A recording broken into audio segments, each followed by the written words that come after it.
آج سیاق و سباق سے کاٹ کر قائد اعظم کی 11 اگست امریکی کانگریس سے علیحدہ ہو کر مسلم لیگ میں شمولیت اختیار نہ کرتے۔ 1942 میں قائد اعظم نے الہ آباد میں تھے تو وکلا اور آج دنیا عالم میں ایک آزاد ریاست کے طور پر مملکت پاکستان کا وجود اسی نظریے کا مرہون منت ہے، مگر پاکستان کے قیام کے نصف صدی بعد بعض ناصر یہ راگ الاپ رہے ہیں کہ پاکستان ایک سیکولر اسٹیٹ کے طور پر قائم ہوا ہے، اور یہ قائد اعظم محمد علی جناح نے کبھی پاکستان کا مطلب لا الہ الا اللہ کا نعرہ نہیں لگایا۔ بانی پاکستان پر پاکستان کو سیکولر اسٹیٹ بنانے کے الزام کی جگالی گزشتہ کئی سالوں سے لادری ناصر کر رہے ہیں، اور متحدہ قومی موومنٹ کے قائد الطاف حسین بھی اب اسی الزام کو دہرا رہے ہیں۔ الطاف حسین اگر یہ بات کہنے میں کوئی یار محسوس نہیں کر رہے کہ پاکستان ایک سیکولر ریاست ہے اور قائد اعظم نے کبھی پاکستان کا مطلب کیا لا الہ الا اللہ کا نعرہ نہیں لگایا، تو انہیں یہ بھی وضاحت کرنی چاہیے کہ لاکھوں مہاجرین اور خود ان کے آباء و اجداد نے ہندوستان سے پاکستان ہجرت کیوں کی تھی؟ اگر مجوزہ ریاست کو سیکولرلی بنانا تھا تو لاکھوں مسلمانوں نے قربانیاں کس کی راہ میں دی تھی؟ اور سب سے بڑھ کر یہ کہ خود بانی پاکستان کی کانگریس چھوڑ کر مسلم لیگ میں شمولیت اس امر کی کھلی نشاندہی ہے کہ قائد اعظم پاکستان کو ایک اسلامی ریاست بنانا چاہتے تھے، جس کا انہوں نے اپنی متعدد تقاریر میں ذکر بھی کیا ہے۔ 1941 میں اسلامیہ کالج پشاور میں خطاب کرتے ہوئے قائد اعظم رحمۃ اللہ نے فرمایا، پاکستان کا حصول محض ایک فتح زمین کا حصول نہیں بلکہ ایک ایسی تجربہ گاہ حاصل کرنا ہے جہاں ہم اسلام کے حصولوں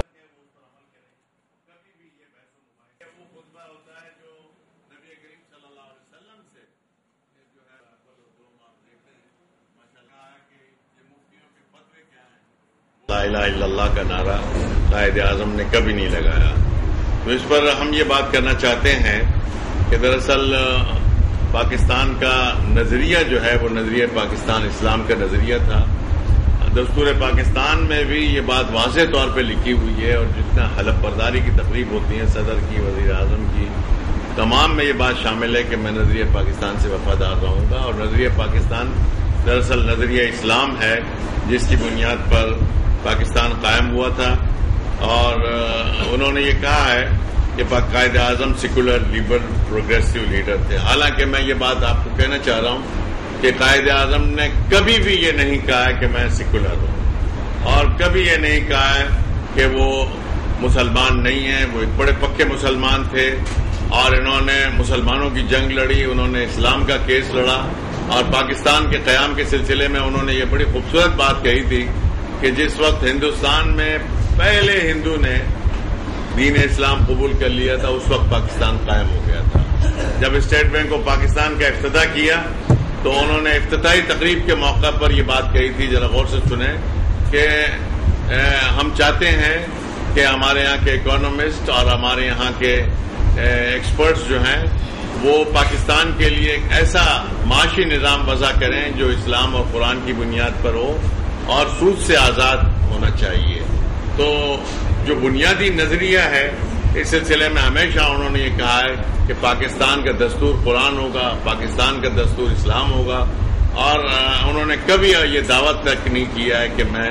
سیکولر ہوں یا سیکولر نظریات رکھتا ہوں یا پروگریسو نظریات رکھتا ہوں۔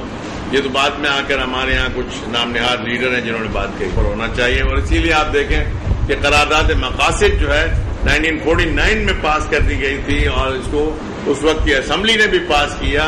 اور تمام جو ہے ہمارے دساتیر جتنے دستور ہیں 1973 کا دستور اور اس سے پہلے 56 کا دستور، تمام دستور کے اندر جو ہے قرارداد مقاصد موجود ہے، اور قرارداد مقاصد یہ بات واضح کرتی ہے کہ پاکستان کا نظریہ اسلام ہے۔ پاکستان کا مطلب جو ہے وہ خلافت جو ہے وہ ایک خلیفہ کی حیثیت سے، ایک امانت دار کی حیثیت سے پاکستان کے نظام کو چلانا ہے اور دین اسلام کو نافذ کرنا ہے۔ یہی بات آپ کو ایک میں مزید کہوں گا کہ جب ریفرینڈم ہوا، 2 جگہوں پر ریفرینڈم ہوا تھا، ایک صوبہ سرحد میں ریفرینڈم ہوا تھا خیبر پختونخوا جو آج ہے، اور بنگال کے اندر سلٹ میں ہوا تھا،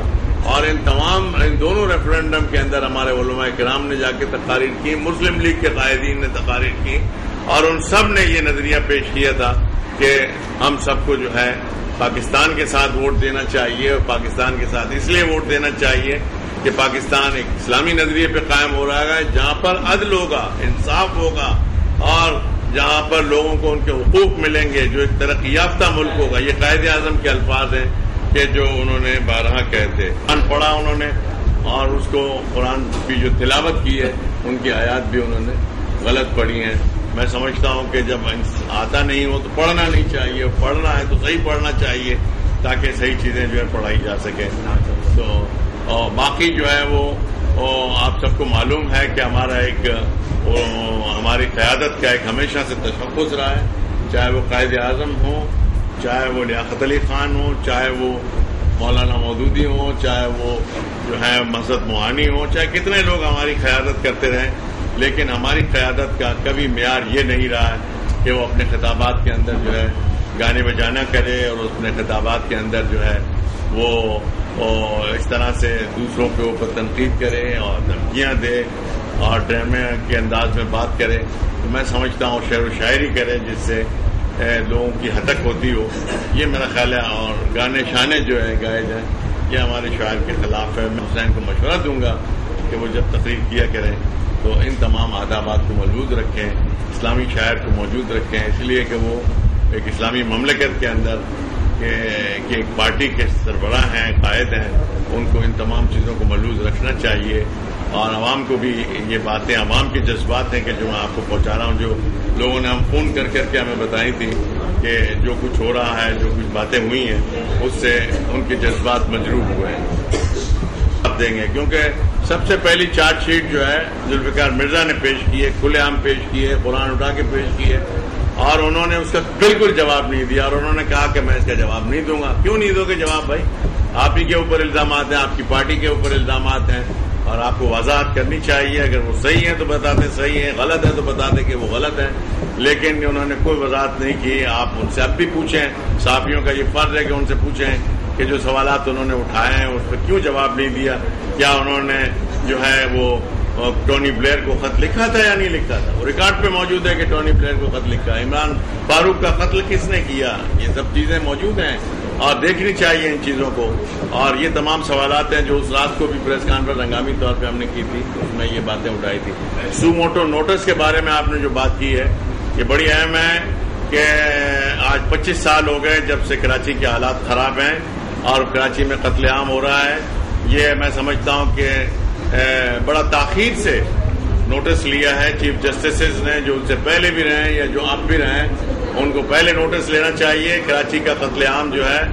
یہ پاکستان کی تاریخ کے اندر جو ہے یہ سب سے بڑا قتل عام ہے جو 25 سال سے چل رہا ہے۔